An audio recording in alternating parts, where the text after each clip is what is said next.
has walked over closer to the officials. Meanwhile, there's theater. Brondello, the Tempo head coach, she will be suspended for Monday's game for an inappropriate. Hello, guys. Welcome back. We need to talk about the latest Angel Reese controversy because, honestly, this situation has reached a point where the conversation is becoming more exhausting than the actual basketball. And that's frustrating because Angel Reese is playing some really good basketball right now. Let's start with that. Angel Reese deserves credit for what she's doing on the court. She plays incredibly hard every single night. She's one of the toughest offensive rebounders in the Wnba. Nobody questions her motor. Nobody questions her effort. When she's locked in defensively, especially late in games, she can completely change possessions. Fourth quarters have shown exactly what kind of defender she can be when she's fully engaged. That's basketball. But once again, instead of everyone talking about her game, we're talking about another social media controversy. And this isn't the first time. That's why so many people are frustrated. We've seen situations before where Angel Reese retweeted posts attacking Candace Parker. We've seen her like, unlike, retweet, and interact with posts directed at people she considered opponents. This isn't some isolated incident that came out of nowhere. There's a pattern here that people have noticed over the last couple of years. Now, fast forward to the game involving Nayara Sabali. During that play, Angel Reese aggressively attacked the basket, jump-stopped, made heavy contact, and Nayara Sabali ended up getting injured. Despite the collision, the foul was called on the defense. That immediately led to frustration from New York Liberty head coach Sandy Brondello. According to reports, Sandy Brondello questioned the officials and asked whether Angel Reese was a protected species. Now, anyone who has watched sports long enough understands exactly what coaches usually mean when they use phrases like that. They're complaining about officiating. They're saying a player has a favorable whistle. They're arguing that officials aren't allowing normal physical defense. That's a phrase that has existed in sports for years. It's essentially another way of saying someone has a special whistle. But somehow, this entire conversation exploded into something much bigger. Almost immediately, social media erupted. Some people demanded punishment. Others claimed the phrase was offensive. Others argued it carried racist implications. Then the conversation became even stranger. People started arguing that even using the phrase special whistle was somehow offensive or ableist.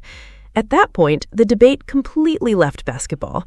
Instead of discussing officiating, people were arguing over words that coaches have used across multiple sports for decades. Angel Reese publicly expressed frustration over the protected species comment. But here's where many critics have an issue. Once the controversy became public, a massive wave of online attacks towards Sandy Brondello followed. People flooded social media. People demanded punishment. People labeled Sandy Brondello all kinds of things before anyone even understood the context. And that's where many fans believe Angel Reese has enormous influence over her audience. Because this isn't the first time people have rushed to attack someone after Angel Reese publicly calls attention to them. We've seen similar situations involving Candace Parker. Now we're seeing Sandy Brondello become the latest target. Here's the reality. If Sandy Brondello actually made a racist comment toward Angel Reese, then the punishment should be severe. No debate, no excuses, no gray area. If a coach truly makes a racist comment toward a player, that coach shouldn't receive a simple one-game suspension. They should lose their job. That's what a genuine zero-tolerance policy looks like. If racism is involved, you're fired. Period. That's the standard many people believe professional sports should follow. But here's where the confusion starts. A one-game suspension creates mixed signals, because if the comment was genuinely racist, why only suspend her for one game? If the league truly determined Sandy Brondello crossed a racist line, then allowing her to return immediately sends a contradictory message. Either it was racism or it wasn't. Those are two completely different situations.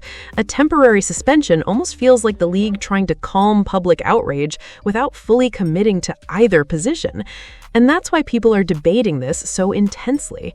Another important point many people are making is that words and phrases don't always carry identical meanings across different countries. Sandy Brondello is Australian.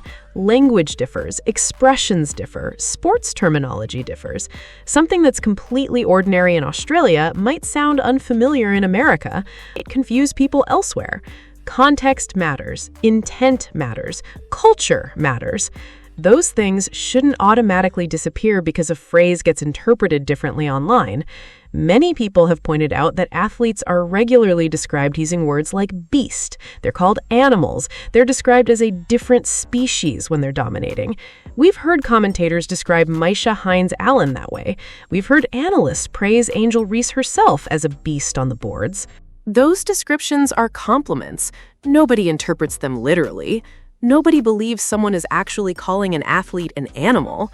They're talking about dominance. They're talking about physicality. They're talking about performance. That's why some fans believe Sandy Brondello's comment was simply another sports expression criticizing officiating, not an attack on Angel Reese herself. But once the controversy reached social media, nuance disappeared. Everything became polarized. People instantly picked sides. Nobody wanted context. Everybody wanted outrage. Then came the apology. Some people argued Sandy apologized because she knew she was wrong. Others argued she apologized simply because Angel Reese felt hurt by the comment, regardless of Sandy's intent. Those are two very different things. Sometimes people apologize because they intended harm. Other times people apologize because something they said was misunderstood or taken differently than intended. Those situations aren't identical. Unfortunately, once public pressure starts building, many people feel they have no choice except to issue a statement. Whether they're guilty or not almost becomes secondary, and that's exactly why this debate continues. Another reason the situation has divided fans is because Angel Reese has previously spoken about receiving racist abuse. There's absolutely no question that professional athletes receive disgusting comments online.